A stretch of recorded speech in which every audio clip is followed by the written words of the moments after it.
trên na van copy tha nom chu allo pina say chin zo lo kam nom chu a hi chu a chun mi thing te ho aleng khom mu vin lung don ka na gen thei na ho amil so taw ve chu a cheng zo sin no ma sa vin chu a leng zo si aki pa ve ki bung khian na zong anei ta po vin Krista sala in sung khat hinan aleng khom taw ve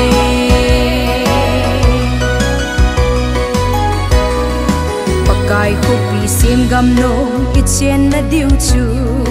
sanna le sung man tam zinga ki zem chu a hi chu a chun sun le zan zong a chom ta po van kel ngoi lo lo pi na chun asal va so e chu a cheng zo sin no ma sa vin chu a leng zo si a ki pa ve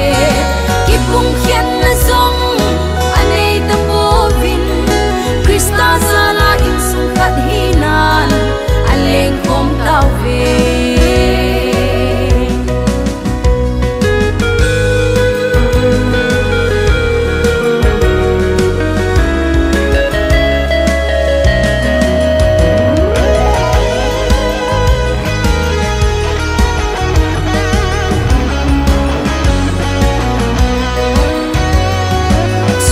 cheng thei ding mi chu khen tum a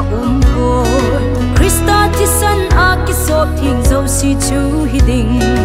a ching a them a mol tia khen tum a ko hau le vaya ki pung khen na zong a ta poi chu a cheng zo sin no ma sa vin chu a leng zo si a ki pa ve ki pung khian na zong anei ta po vin Krista sala in sung khat hinan aleng khom taw ve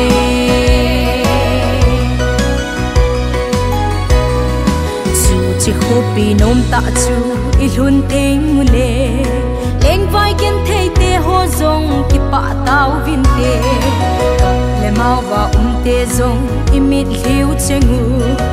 andam pu leng Jesuin ei thi hul pi di chu a cheng zo si